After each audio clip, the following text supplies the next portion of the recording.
Pessoal que está nos acompanhando aqui no YouTube, queria, então, agradecer a presença de todos vocês. Hoje a gente tem a satisfação aqui de ter o professor Alexandre Patriota, que é atualmente professor livre-docente do Instituto de Matemática e Estatística da USP, é um colega já nosso, faz parte também do nosso instituto, do IVEPESP, e ele vem desenvolvendo, principalmente nesse período aqui de pandemia, um trabalho muito importante, muito interessante, principalmente aplicando todas essas metodologias exatamente dentro desses dados que a gente tem praticamente diariamente, que começou isso já fazem quase 4 meses, né? E a nossa ideia agora, nesse web seminar, o tema da palestra dele, como está aí colocado, é estatística na ciência. Então, a ideia agora é que ele, durante mais ou menos de 30 a 40 minutos, ele vai fazer uma apresentação de como ele vê o papel da estatística na ciência. Depois, os restantes 20 minutos, nossa ideia é que a gente vai permitir uma discussão. Vocês que estão nos acompanhando no YouTube também podem lá fazer comentários, podem fazer perguntas, e eu vou procurar, na medida do possível, trazer para o professor Alexandre estar respondendo aqui. Então, esse vídeo também está sendo gravado, né? Ele depois vai ser devidamente editado também, disponibilizado para todos para ver essa palestra na íntegra. Então, eu queria, agradecer mais uma vez ao professor Alexandre ter aceito o convite. Eu passo imediatamente a palavra para ele para dar início à apresentação dele. Por favor, professor Alexandre. Hélio, primeiramente gostaria de lhe agradecer pelo convite. É um prazer falar sobre o que a gente gosta. E eu espero que a minha apresentação seja proveitosa para todos aí que assistem. Eu vou compartilhar minha tela. Então, hoje eu gostaria de falar um pouco sobre a estatística na ciência. E para quem não me conhece, meu nome é Alexandre Patriota, eu sou professor do Departamento de Estatística no IME-USP. Estou lá desde 2012, então faz aí 8 anos. E eu preparei essa apresentação especialmente para o webinar do IVEPESP. Depois eu vou disponibilizar a apresentação no meu site também. Então, o primeiro ponto que eu gostaria só de fazer uma divulgação rápida é que no nosso departamento de estatística nós temos um centro de estatística aplicada. E ele serve para assessorar alguns dos trabalhos... Ele não está indo aqui? Peraí. Agora foi. Ele serve para assessorar alguns dos trabalhos de pesquisa e ele foi fundado, o centro, em 1974. E ele tem o objetivo principal dele é assessoria estatística, principalmente de mestrados e doutorado, projetos de mestrado e doutorado, e também alguns artigos científicos. Então, hoje o diretor científico é o Antônio Carlos, professor Antônio Carlos Pedroso, o vice-diretor é o professor Júlio Singer, e quem tiver interesse em participar desse projeto, teria que entrar nesse site, www.ime.usp.br/CEA, e tem que preencher um formulário e pagar uma taxa caso o seu trabalho seja escolhido. Então, só para você ter uma ideia da magnitude do centro, já foram assessorados aproximadamente mais de 800 projetos desde 1975, portanto, aproximadamente 18 projetos por ano. Então, desses projetos, 84% foram da USP, institutos da USP, 16% externo, outros institutos, Instituto Butantan, outras universidades também. Então, dos projetos, 28% são de doutorado, 37% de mestrado e 26% são publicações. Então, quem tiver interesse já sabe, só entrar no site. Em 2019, para vocês terem uma ideia, 19 docentes do Departamento de Estatística orientaram 23 alunos em 21 projetos oriundos desses institutos. Então, o aluno de fim de curso da estatística, ele precisa fazer um TCC, e esse TCC, na verdade, ele engloba a aplicação aplicação de modelos estatísticos para tentar resolver um problema de interesse do pesquisador. Então, eles escrevem 2 relatórios, um relatório de estatística descritiva e um segundo relatório de inferência estatística. Então, eles aprendem na prática a mexer com a estatística nesse centro de estatística aplicada. Obviamente, orientada por um professor. Pra vocês terem uma ideia, eu orientei 13 projetos e 22 alunos nesse período que eu estou lá. Então, eu vou falar sobre algumas aplicações da estatística. Não posso entrar em detalhes, porque é difícil pensar um lugar onde a estatística não é aplicada, mas eu vou falar especialmente aqui sobre 3 aplicações, as 3 primeiras: a proficiência de alunos do ensino básico, desmatamento e óbitos por Covid-19. Vou apresentar nos próximos slides. Mas eu também gostaria de dizer que a estatística ela é aplicada para verificar a eficácia de medicamentos e vacinas, por exemplo, qual é a porcentagem das pessoas que recebem um determinado medicamento, qual é a porcentagem que se curam de fato, qual é a porcentagem da população que fica imunizada após receber uma vacina, e assim por diante. Relações entre variáveis, então aí você tem uma série de exemplos. Na astrofísica, por exemplo, alguns astrofísicos têm interesse em saber a relação entre a densidade do buraco negro e a luminosidade emitida pelo disco de acreção. Então, você não observa um buraco negro, em geral, você observa o efeito que ele tem no entorno, e como o buraco negro é muito denso, então as partículas que orbitam o buraco negro, elas orbitam a uma velocidade muito alta, e uma nuvem de poeira, ela fica tendo uma fricção muito grande entre partículas, e essa fricção causa uma luminosidade, que é emitida. Então, daqui da Terra, eles conseguem visualizar essa luminosidade. E aí eles estimam também a densidade do buraco negro. Tem várias outras aplicações, eu até anotei aqui, por exemplo, fatores de risco para doenças cardiovasculares, que seria um exemplo em epidemiologia. Saber se, por exemplo, a poluição afeta o peso do recém-nascido. Tem outra... Validação de métodos, por exemplo, você tem o INPE, ele tem o PRODES e tem o DETER, ou DETER-B. O PRODES, ele mensura o desmatamento, e o DETER, ele é um alerta de desmatamento. Então, seria interessante, o PRODES seria como se fosse um padrão ouro, é o mais confiável, e o DETER, ele precisa identificar rapidamente se há um desmatamento ou não. Então, ele é um método mais não tão preciso. Então, você quer saber se o DETER-B e o PRODES, eles mensuram coisas parecidas. Então, tudo isso está no campo de relações entre variáveis. E também um outro tópico bem interessante na física seria a verificação de existência de novas partículas, como, por exemplo, bóson de Higgs. Não quero me estender muito aqui, só passar alguns exemplos. Então, a proficiência de alunos do ensino básico. Aqui eu gostaria só de chamar a atenção. São 30 países que participam desde 2000 no exame do PISA, que é um programa internacional de avaliação de estudantes. E aqui eu destaquei em especial a Finlândia, a França, Portugal, o México e o Brasil. Então, a linha preta, por exemplo, vocês percebam que é o Brasil. O primeiro gráfico é relacionado com a leitura. Então, vocês percebam o segundo é relacionado com as ciências e o terceiro relacionado com matemática. O que a gente consegue perceber é que o Brasil está entre os últimos colocados, ele se compara aí com o México, e tem mais um país que eu anotei aqui. Dá uma olhada aqui. Bom, ele se compara com Colômbia e México, mas essa última linha, ele é referente a outro país que eu anotei, mas acabei deixando de lado aqui.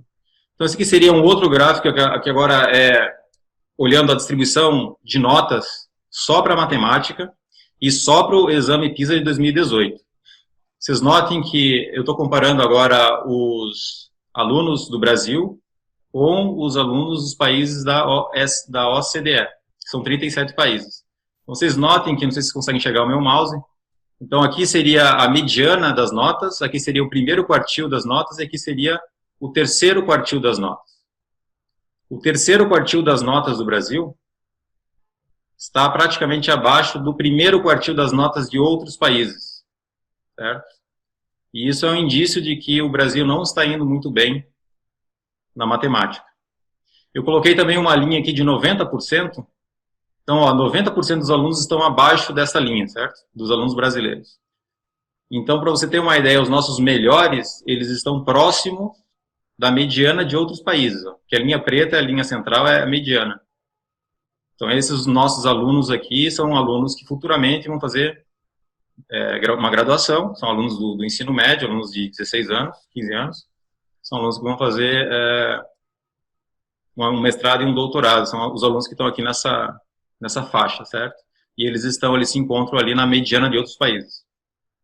O mesmo ocorre com matemática, com leitura e ciências. Tá? O Brasil sempre se encontra abaixo dos outros países. Ele se compara aqui com Colômbia e México. E ainda assim ele está deslocado para baixo. Certo? Um outro exemplo que eu gostaria de mostrar são os desmatamentos que ocorreram desde 2004. Então, nesse quadro, eu apresento para vocês a evolução dos desmatamentos desde 2004. Aqui eu destaco que em 2012 surgiu um novo Código Florestal. Nesse período aqui é o período de impeachment. Os pontos são os desmatamentos, o valor dos desmatamentos. Esse valor que está acima, ele é um resíduo, é a diferença entre o valor estimado e o valor observado. Então, o resíduo positivo fica em cima, o resíduo negativo fica embaixo. E essa curva, ela nos mostra a evolução do desmatamento. Se você for olhar, por exemplo, a curva tracejada, ela é a curva estimada sem 2019. O que dá para perceber nessa curva aqui? Que a partir de 2012, a curva vem caindo, a quantidade de desmatamento vem caindo, a partir de 2012, ela começa a subir, mesmo sem inserir o desmatamento de 2019, ou seja, o esperado seria estar aqui. Ó. Veio um pouquinho acima do esperado, certo? Então, esse aqui é desmatamento na Amazônia Legal, e eu também tenho um gráfico aqui para cada estado que compõe a Amazônia Legal, então Acre, Amazonas, Amapá, Pará, Mato Grosso, Rondônia, Roraima, Tocantins. E o que se percebe aqui é que em nos dois casos, por exemplo, no Acre e no Roraima, você tem um desmatamento significativo em 2019. 2019, esse ponto aqui está fora, inclusive, do intervalo de confiança. O intervalo de predição considerando a linha pontilhada como referência. Então, daria para afirmar que o Acre e Roraima, o desmatamento foi acima do esperado, foi bem acima do esperado, e os outros estados parece que o desmatamento foi relativamente próximo do esperado, em alguns lugares até abaixo do esperado, por exemplo, nesse estado e Roraima, Rondônia também.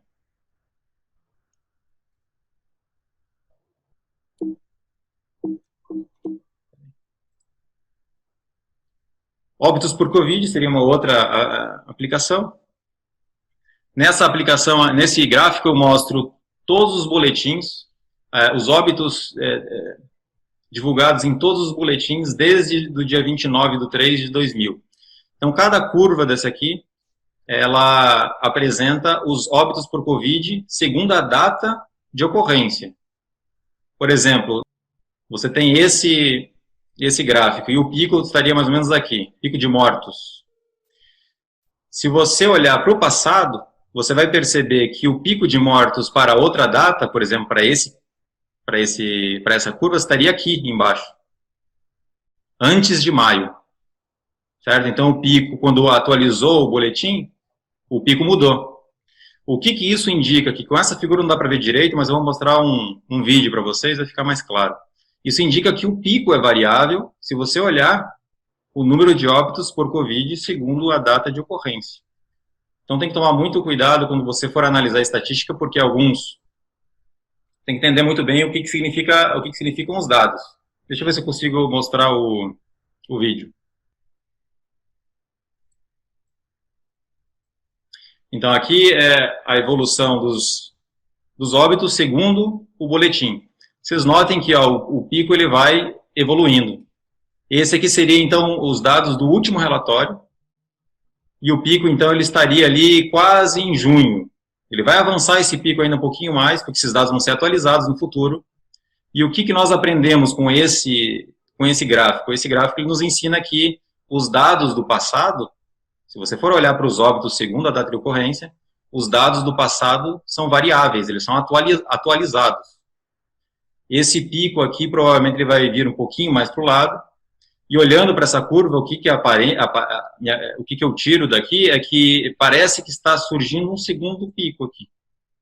Esse aqui parece que ele vai formar uma segunda ondinha. Agora, não se sabe se essa onda vai crescer um pouco mais ou não. Também, uma segunda hipótese para tentar explicar essa subida aqui seria uma mudança na dinâmica da atualização dos boletins. Pode ser que eles estejam atualizando os boletins mais numa dinâmica diferente. Então, aqui, uma segunda pergunta que pode surgir é o número de óbitos por Covid, ele está aumentando por estado ou ele está diminuindo? Quais estados ele está diminuindo? Então, eu trago para vocês aqui o mesmo gráfico anterior, só que agora por estado.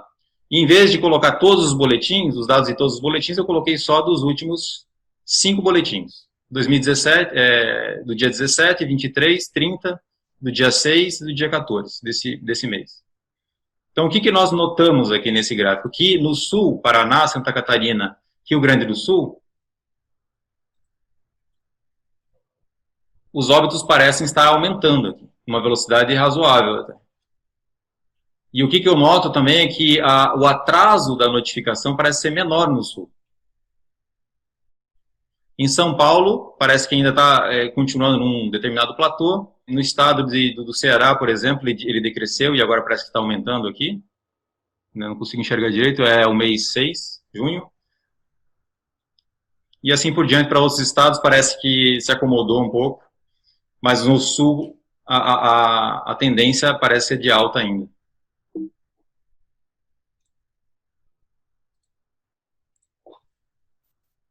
Esse aqui seria o tempo até o óbito. Então, alguns dizem que o tempo até o óbito é de aproximadamente 20 dias, é o que indica a mediana aqui. Então, cada ponto desse aqui, ele se refere a uma pessoa. Por exemplo, esse ponto que está aqui, a pessoa, ela faleceu no fim de junho, e ela levou 100 e poucos dias para falecer desde os seus primeiros sintomas. Então, existe uma dispersão grande, e essa dispersão, ela parece que está aumentando com a quantidade de casos, o que é esperado. Então, essa área rachurada aqui do centro, ela representa 95% dos casos. Então, há uma dispersão bem grande, que varia aí de 5 a 40. O tempo, 5 a 40 dias, o tempo decorrido dos primeiros sintomas ao óbito. Como número médio aí, 20 dias. Bom, então, alguns objetivos dessa palestra, eu gostaria de apresentar alguns exemplos, eu já fiz isso. E nos próximos tópicos eu vou apresentar alguns dos protagonistas que eles desenvolveram, ajudaram a desenvolver o método científico e a estatística. Eu gostaria de discutir com vocês também como a estatística, a ciência e o método científico estão relacionados e por que a estatística é fundamental para a ciência moderna. Ou seja, entender os limites da ciência. Para você entender os limites da ciência, as limitações da ciência, você precisa compreender as limitações da estatística, porque existe uma tradução da linguagem científica para a linguagem estatística. E é isso que eu vou abordar nessa palestra, nesse webinar. Então, o método científico, eu vou fazer uma breve excursão, vou escolher apenas alguns dos principais personagens, é a forma que eu vejo a história. E na estatística, por exemplo, todos os termos da estatística elas são representados por teoria de conjuntos. Então, você tem uma trinca, que representa os resultados de um experimento, os eventos que você gostaria de mensurar, e uma medida de probabilidade. E todos esses 3 elementos eles podem ser escritos como teoria de conjuntos. E o precursor da teoria de conjuntos, da lógica clássica e do método científico, sem dúvida, foi Aristóteles. Nesses 3 livros, ele descreve como deduzir, como encontrar uma regra a partir de exemplos, como fazer um escrutínio racional e científico de determinadas proposições. Então, a analítica priori, a analítica posterior e utópica são os 3 livros principais em que ele desenvolve a lógica clássica, a teoria de conjuntos e o método científico. E o que é interessante notar é que ele também desenvolve as relações de equivalência. Todos esses termos que ele define lá, 400 anos antes de Cristo, são utilizados na teoria de conjuntos usual, que foi axiomatizada em 1933 por Zermelo e Fraenkel. Então, a matemática moderna, ela usa a teoria de conjuntos para representar suas proposições. É a maneira mais formal, hoje em dia, e mais aceita de desenvolver matemática, via teoria de conjuntos. Entretanto, o Aristóteles ele acabou não tratando de proposições hipotéticas, que são muito utilizadas na ciência. E ele considerava também que a ciência era um sistema de proposições obtidas apenas por induções e deduções lógicas. Então, eu não li toda a obra de Aristóteles, mas no Susanna Bobson, 2002, ela afirma que ele não tratou de proposições hipotéticas. Então, alguns de seus estudantes, Theophrastus, ele é acreditado como um dos criadores dessa lógica condicional. Ele desenvolveu o modus tollens e o modus ponens, e vários outros métodos também, mas esses 2 são os principais para a ciência. E o modus tollens ele é uma forma de você retirar uma proposição. E ele diz o seguinte: se A implica B e o B é falso, então o A tem que ser falso. É um princípio lógico. Você vai aplicar esse princípio lógico para fazer inferências. O modus ponens ele é uma forma de você inserir uma proposição no seu acervo de proposições, digamos assim. Então, se A implica B e o A é verdadeiro, então o B tem que ser verdadeiro. Então, mais tarde, o Ronald Fisher ele usa esse modus tollens para testar hipóteses estatísticas e para argumentar a favor do p-valor. Ele diz até o seguinte: ou um evento raro aconteceu, ou a hipótese é falsa. Ele está usando literalmente esse modus tollens aqui. Depois eu vou apresentar um pouco mais para vocês sobre isso. Depois, eu vou pular, então, alguns anos. Eu vou para o Al-Hazen, que é um árabe, foi matemático e físico. Ele é considerado o pai da óptica moderna. Isso foi dito na Unesco em 2015. E ele também é considerado um dos pais do método científico moderno.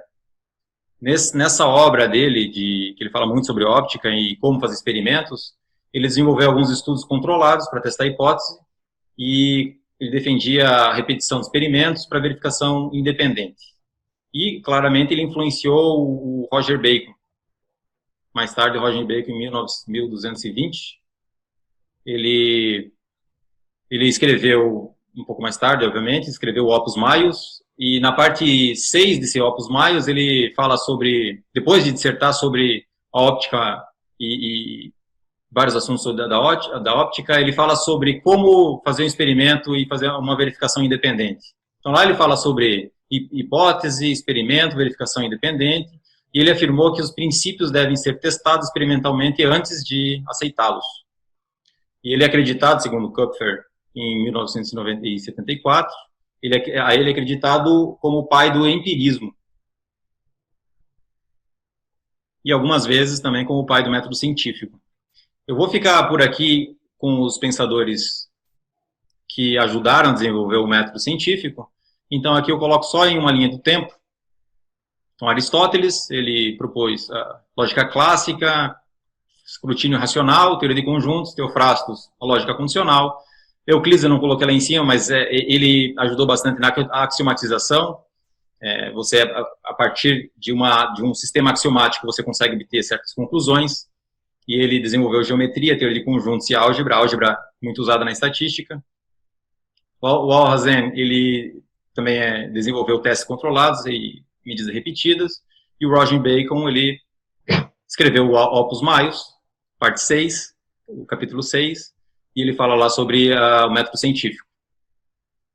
O que o método científico moderno diz para a gente? Eu vou só dar um esboço, que é um esboço já dado já pelo Al-Hazen e o Roger Bacon, que é o seguinte: o cientista ele precisa definir as suas hipóteses de interesse ele precisa desenhar o experimento e conduzir o experimento, ele precisa coletar os dados, ele precisa testar as suas hipóteses contra os dados observados, e depois precisa haver uma verificação independente dos resultados, ou seja, o experimento ele precisa ser reproduzível em outros laboratórios. O que é interessante aqui é que cada etapa ela precisa ser traduzida para uma linguagem estatística. E é isso que eu vou fazer com vocês nos próximos slides. Porque a estatística é na ciência, então eu gostaria de dizer, pelo menos, qual a minha visão do que é a ciência. Um artigo científico, ele comunica os resultados que foram obtidos por meio do método científico. O artigo científico, ele pode ser válido, ele pode ser invalidado posteriormente, ele não diz uma verdade científica, ele apenas comunica um resultado. Se esse resultado vai ser aceito ou não, são as repetições que vão ocorrer ao longo da história, ao longo do tempo. Então, a ciência, na minha visão, ela é composta pelos resultados científicos e suas respectivas teorias. Ela não é composta apenas por um resultado estatístico, nem um consenso de um grupo de pesquisadores. A ciência está muito além disso.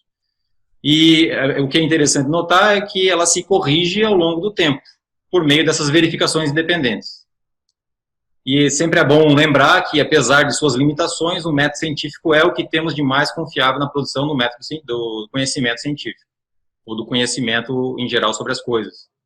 Tá? Então, por quê? Porque existe essa autocorreção ao longo do tempo. Um resultado falso, ele pode ser aceito por um determinado período, e depois a ciência, os cientistas, eles podem mudar a sua forma de ver o mundo e aí corrigem aquele resultado. Então, eu vou fazer uma breve excursão sobre a estatística. Eu vou começar, então, com Fermat e Pascal. Eles, em vários comunicados, eles discutiram os princípios da probabilidade e a probabilidade condicional. Então, a probabilidade condicional, a independência de eventos, já foi discutida em Fermat, em Pascal, em 1654. Então, eles estavam tentando resolver um problema de dados que foi proposto por Chavelier de Méret, e aí eles conseguiram desenvolver alguma teoria de probabilidade naquela época. Em 1733, o Thomas Bayes ele não conseguiu publicar o artigo, quem publicou foi o Richard Price, e ele inclusive fez algumas correções, o Richard, nos resultados do Thomas Bayes, mas então o Thomas Bayes ele é responsável pela probabilidade inversa, que é o famoso teorema de Bayes, e pela inferência bayesiana. Logo depois, aí, um século depois, 1878, o Charles Peirce, ele fala muito sobre verossimilhança, confiança, ele inclusive axiomatizou a probabilidade de uma maneira não tão formal como Gorov, em 1933, mas veja bem, 1884, ele já deu uma axiomatização da probabilidade, e já era bem conhecida a axiomatização naquela época. Ele só formalizou. Só não foi tão formal quanto a dada em Kolmogorov. O Charles Peirce ele também falava sobre experimentos cegos, planejamento de experimentos. Depois veio o Carl Pearson, ele escreveu The Grammar of Science. Ele é o responsável pela frase a estatística e a gramática da ciência.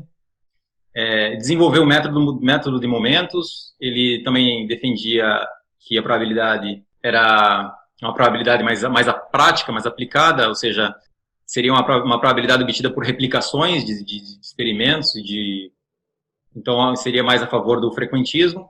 E ele também é o pai da estatística matemática.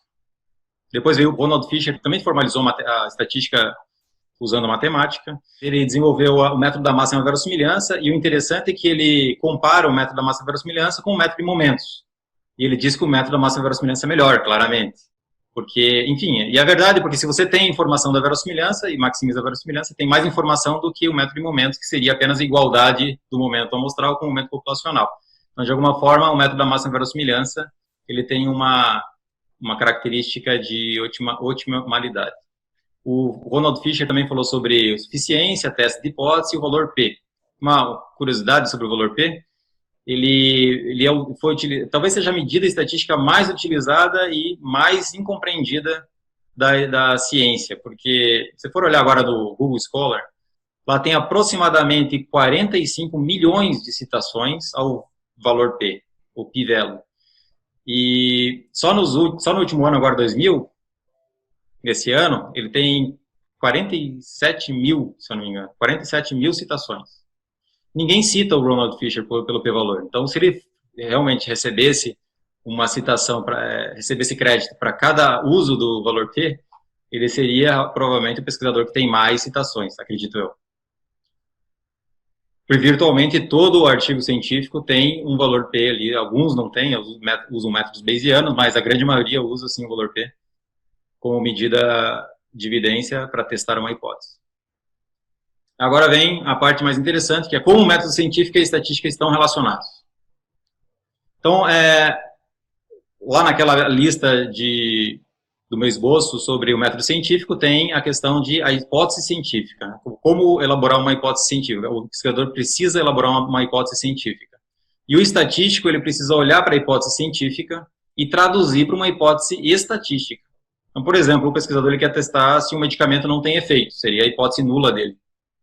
O que significa o medicamento não tem efeito em termos matemáticos? Então, aí o pesquisador vai ter que olhar para o experimento, como o experimento foi feito, ele vai ter que olhar para saber qual é o modelo que está sendo utilizado, e aí, a partir daí, ele consegue elaborar uma hipótese estatística. Por exemplo, aqui eu representei por beta igual a 0, e o beta seria um efeito médio do medicamento.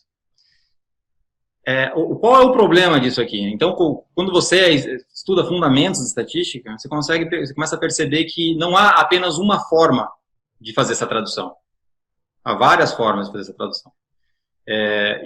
Por exemplo, o efeito médio, ele poderia ser traduzido por quantil, por exemplo.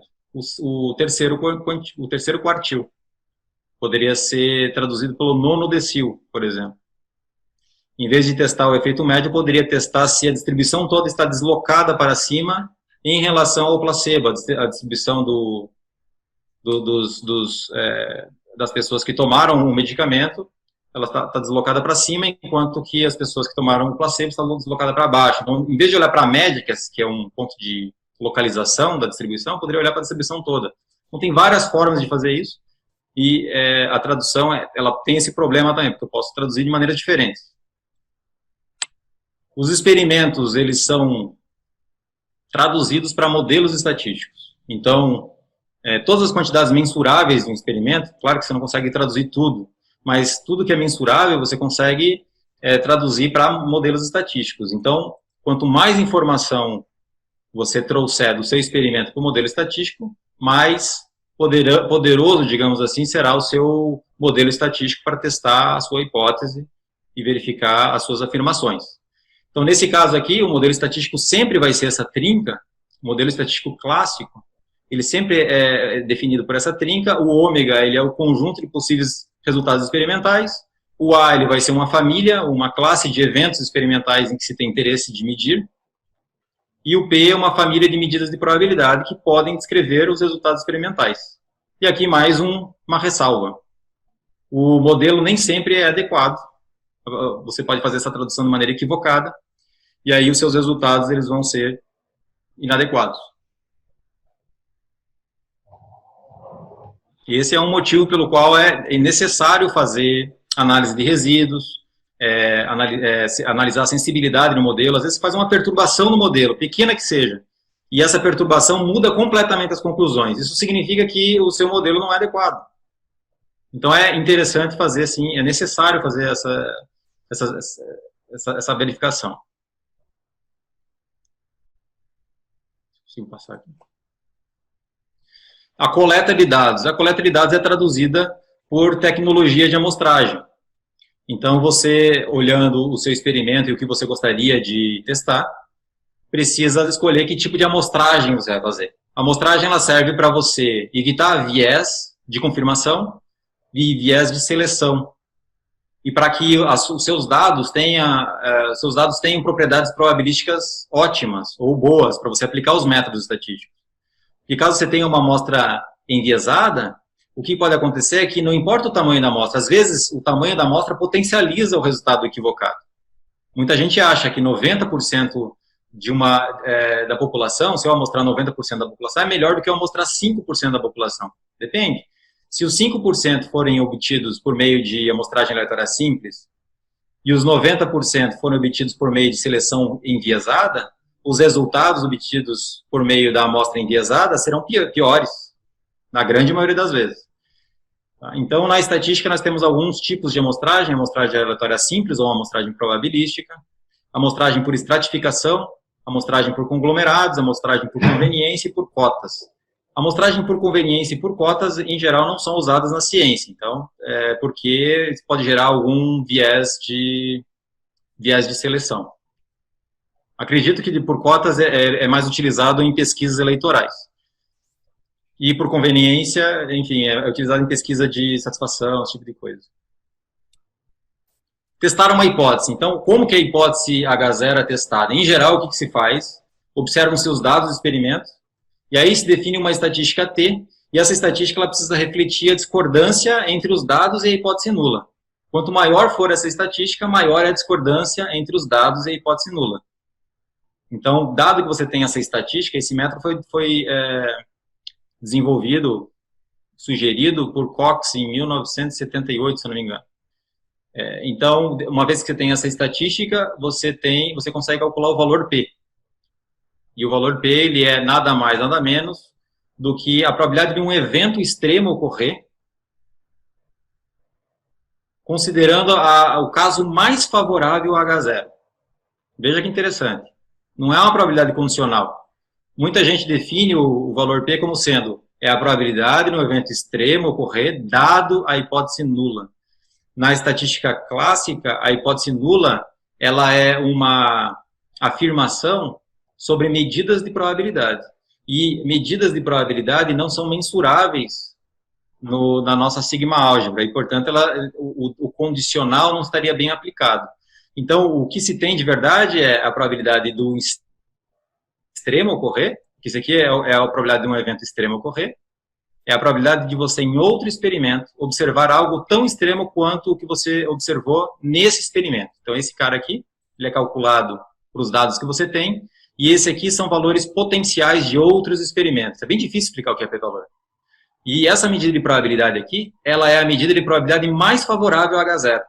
Então, quando você está numa discussão com alguém, você não vai pegar a pior interpretação da pessoa e julgá-la por isso. Na verdade, você vai pegar a melhor interpretação, vai tentar refutar essa melhor interpretação para dizer que o seu adversário, que o argumento do seu adversário não é válido. Se bem que não é bem assim que está acontecendo nos dias de hoje. As pessoas estão pegando a pior interpretação para dizer que o oponente é ignorante. Então, na estatística, o p-valor, ele pega a melhor medida, a medida que é mais favorável a H0. E, nesse caso, ela não seria uma medida de probabilidade condicional. Muita gente diz que é probabilidade condicional e, enfim, eu estou numa luta aí para dizer que não é probabilidade condicional. O Fisher, ele diz o seguinte, que se aquele p-valor que você calculou for menor do que um determinado threshold, um determinado limitante, então um evento raro ocorreu ou H0 é falsa. E isso aqui é exatamente a aplicação do modus tollens, que está dado nesse quadro aqui. Não vou explicar para vocês, senão vou demorar um tempo. Mas esse quadro aqui é exatamente o que o Fisher disse, escritos em termos formais. Certo? Você tem um evento raro sobre H0, assumindo que o seu experimento não é um experimento raro, então isso aqui implica que o seu p-valor vai ser alto, porque o p-valor sobre H0 tem uma distribuição uniforme, a probabilidade de ele ser baixo é pequeno.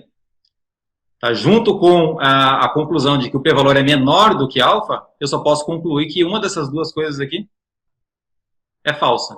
Ou o X pertence ao seu experimento, os resultados do experimento são raros, ou a hipótese nula é falsa. Eu tenho alguns trabalhos relacionados com a fundamentos de estatística. Em 2013, eu publiquei um resultado, eu desenvolvi uma medida de evidência que resolve alguns problemas do valor P. O valor P realmente tem alguns problemas, e é um problema de monotonicidade. Você tem duas hipóteses, A e B. A hipótese A implica a hipótese B, portanto, a hipótese A é mais restrita do que a hipótese B. Eu esperaria, segundo a lógica clássica, que o p-valor na hipótese mais restrita, usando os mesmos dados, fosse menor do que o p-valor na hipótese menos restrita. Isso não acontece sempre com o p-valor. É problemático. O p-valor tem, o p-valor ou o valor p, ele tem alguns problemas, e é possível contornar esses problemas. Então, em 2013, eu publiquei esse artigo no Fuzzy Sets and Systems. Em 2017, eu apresentei alguns problemas do p-valor. Em 2018, eu apresentei esse modus tollens, respondendo um pesquisador, o Schneider, que ele trabalha no departamento de ciência política, e ele afirmou que o p-valor ele tem problemas lógicos irreparáveis. E aí ele mostrou um modus tollens que não é esse aqui, mostrou um segundo modus tollens que eu mostrei em resposta que estaria equivocado. Não representaria o que o Fisher disse lá em 1922. Depois, em 2019, agora, eu e o Bicker, nós publicamos um artigo na Bernoulli, que é uma nova medida de evidência, usando o valor P e intervalos de confiança, e que também são coerentes, são dedutivamente cogentes, e tem várias propriedades interessantes. Depois, se vocês quiserem discutir sobre isso, a gente pode fazer. Estou terminando já, mais uns 5 minutinhos eu termino. A estatística como linguagem, então, como vimos, a estatística ela é uma linguagem formal para lidar com a incerteza. O pesquisador precisa saber como traduzir da hipótese do método científico, ou seja, você tem lá as suas afirmações que você precisa verificar, definir uma hipótese, definir o experimento, coletar os dados, precisa fazer a tradução para a estatística. Se algum passo desse estiver equivocado, os seus resultados podem ser invalidados. E sem estatística não seria possível tratar incerteza dos dados nem imprecisão dos modelos. Então a estatística ela serve como um filtro. Você consegue controlar certas quantidades, porque você relaciona duas variáveis e essas duas variáveis não são precisamente relacionadas, tem um ruído, esse ruído você consegue tratar com medidas de probabilidade. Então aí você faz intervalos de confiança, você consegue testar a hipótese usando o p-valor e assim por diante. Quais são as limitações da estatística? Então, a estatística não faz milagres. Qualquer tradução, como já disse, se qualquer tradução tiver algum desvio, algum problema, algum equívoco, os métodos estatísticos vão ter pouca validade e, inclusive, podem ser invalidados. O que deve se verificar além do que foi dito aqui? O tamanho amostral, por exemplo, muitas vezes, em modelos mais complexos, utiliza-se a teoria assintótica. Ou seja, quando o n é grande, então utilizamos a distribuição normal, ou de quadrado, ou qualquer outra distribuição aproximada. O que deve se verificar também é que, se o tamanho amostral não for grande o suficiente para fazer a aproximação, seus resultados também são inválidos. Então, precisa fazer um estudo de simulação ou um estudo de sensibilidade para saber se o tamanho amostral é suficientemente grande para você aplicar a teoria assintótica.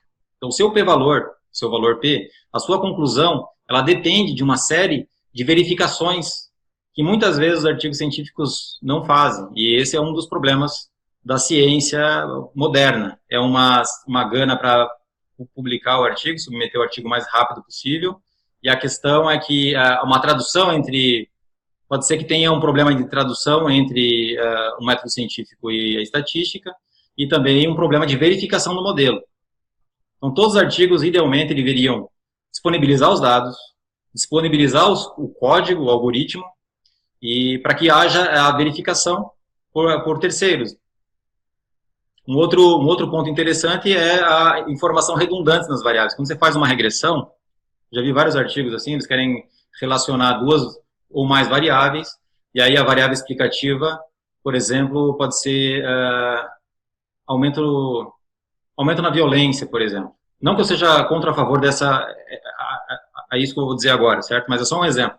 Aumento da violência, e aí, como variável explicativa, você tem sexo, idade, formação, etc. Várias variáveis explicando o aumento da violência.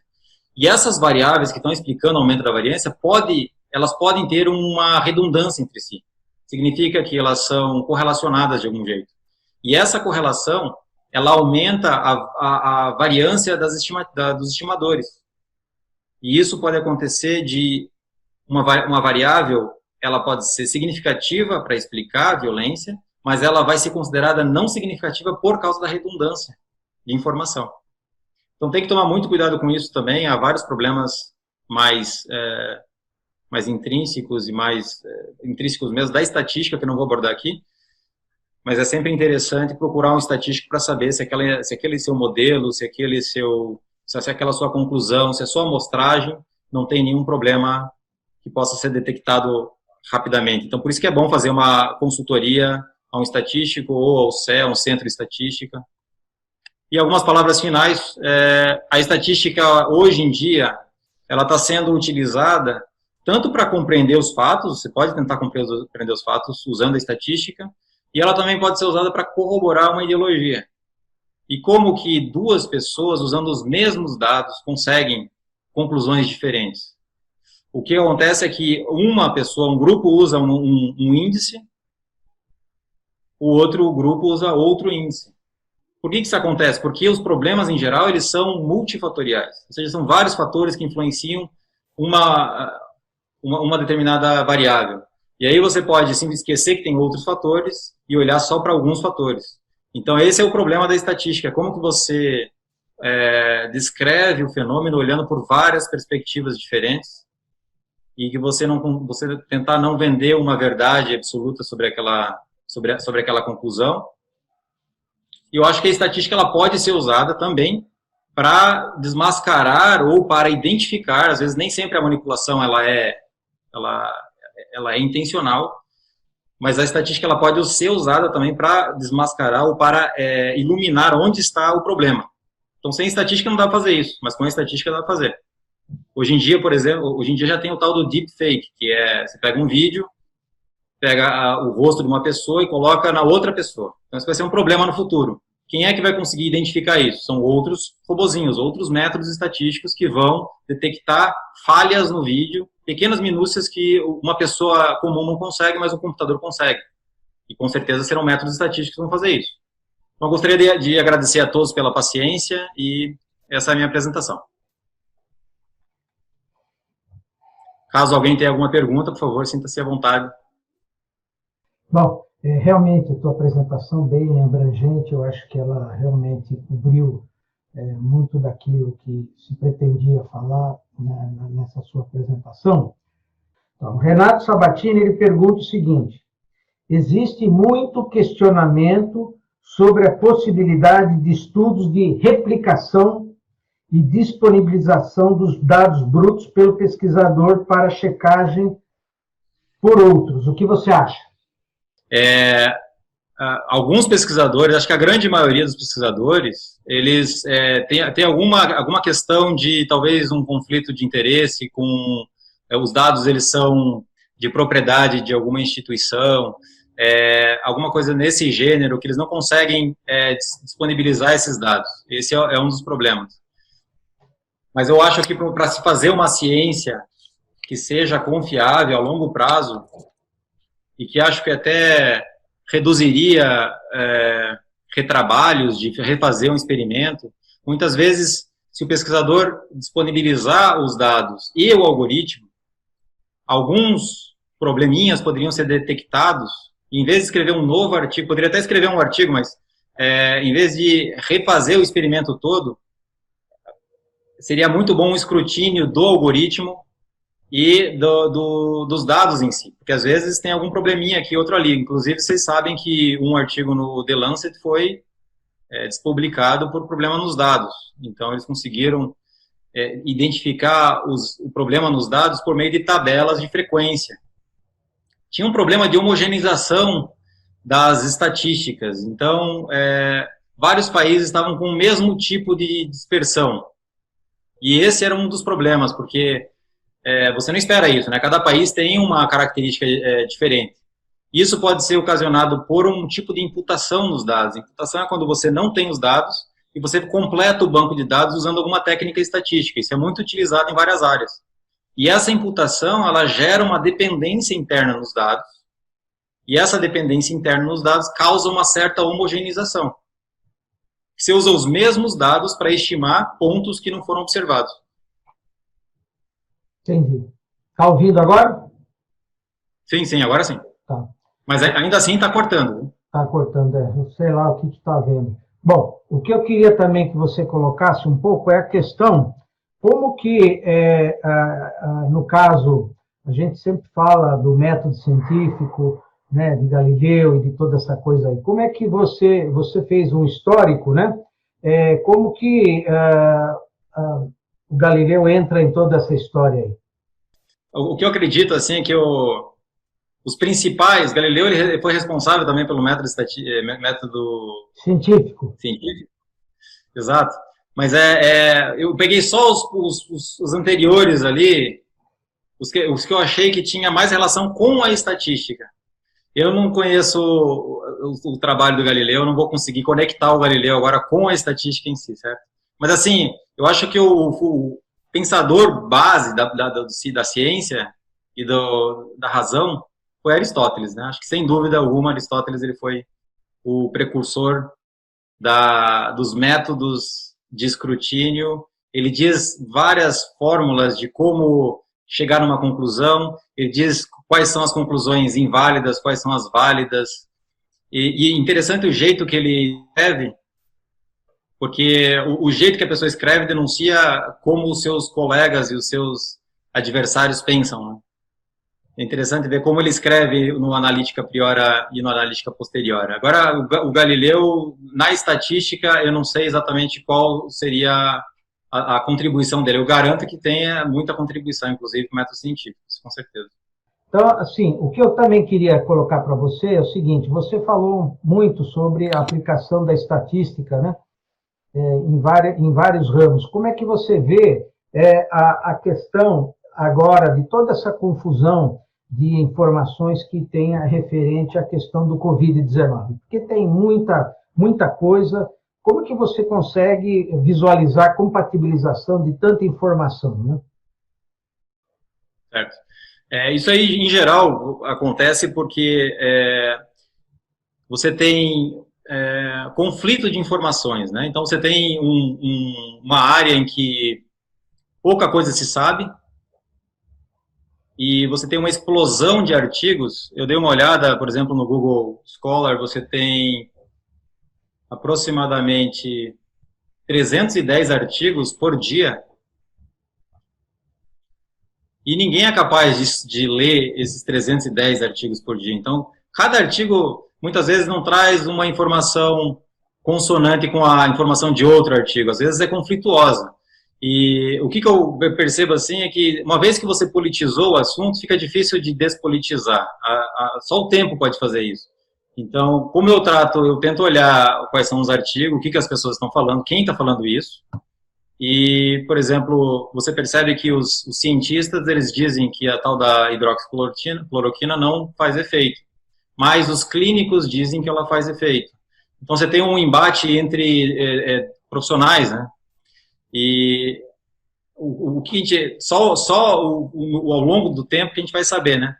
O que realmente aconteceu e o que realmente faz efeito ou não.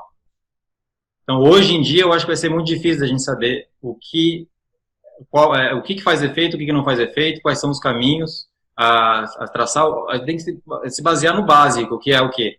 Proteção, cada um se protege do seu jeito, distanciamento social, eu acho que são pilares nos quais nós precisamos focar, no que é aceito por todo mundo. Distanciamento social, todo mundo concorda. Alguns apenas discordam no tipo de distanciamento social. Se ficar trancado dentro de casa ajuda ou não, se usar máscara, todo mundo já concorda que sim, mas se bem que a OMS no começo ela dizia que usar máscara não era muito bom. Então, a partir de uma determinada data, ela começou a dizer que sim, faz efeito. Então, é uma confusão porque são muitos resultados saindo um atrás do outro. Alguns resultados contradizem os anteriores. É difícil de saber o que está em voga nesse momento, o que está sendo aceito, porque são muitos artigos saindo por minuto. Como eu lido com tudo isso, eu tento olhar quem está falando o quê, e eu não tomo nenhuma decisão, eu olho para o que está acontecendo e tomo decisões pessoais, e não, se eu for dar uma sugestão, eu dou aquela sugestão que é comum, consonante com os resultados mais aceitos. Me fala o seguinte, a questão da preparação do banco de dados antes de fazer um trabalho é fundamental, não é? É verdade, a importância da preparação do banco de dados, né? Muitas vezes, então, como eu disse, o banco de dados, muitas vezes, ele tem vários problemas. Muitas vezes você não observa um determinado dado, muitas vezes você precisa filtrar quais são os dados importantes para determinado assunto. Então, o problema do banco de dados, do cientista de dados, muitas vezes, é limpar o conjunto de dados, filtrar o conjunto de dados, transformar em outras variáveis que sejam mais fáceis de interpretar e que tenham relação com o problema. Então, realmente, a preparação do banco de dados é muito importante e é fundamental para ter conclusões, para se obter conclusões corretas, válidas. Então, acho que sim, com certeza o banco de dados acho que o analista ele demora mais tempo filtrando e corrigindo problemas no banco de dados do que analisando os dados em si. Vê essa pergunta aí do Marcelo Patriota. Bom, acho que o principal problema é não disponibilizar os dados. Porque se a pessoa tem o conjunto de dados em mãos e o algoritmo, você consegue fazer a verificação, você consegue escrever uma carta ao editor dizendo que tem certos problemas, e sem os dados é impossível, né? Você acaba confiando nos resultados do artigo e fica na dependência de outro experimento, outro laboratório faça outro experimento. Então, eu acho que esse é um dos problemas fundamentais, é a não disponibilização dos dados e dos algoritmos. Se eles fossem disponibilizados, tudo seria mais fácil. A crítica poderia ocorrer a esses estudos, porque aí o pesquisador independente, ele vai olhar os dados, ele vai apontar alguns dos desvios do artigo. Por exemplo, ele pode dizer o seguinte, que um determinado modelo estatístico não foi utilizado de maneira a corrigir certos problemas que teria naquele conjunto de dados específico. Então, fica difícil, só com a estatística e olhando os resultados do estudo, você conseguir elaborar uma crítica, a menos que você conheça muito bem o experimento, conheça muito bem aquela área específica. Então, só com a estatística fica difícil. Com a estatística, você precisa dos dados. Beleza. Se um estudo, por exemplo, ele não faz uma análise de resíduos, eu, como estatístico, não sei se o modelo que ele utilizou é adequado para aquela situação. Eu vou ter que confiar. Sem os dados, eu não posso também replicar o que o pesquisador fez. Tudo bem? Entendi. Beleza. Bom,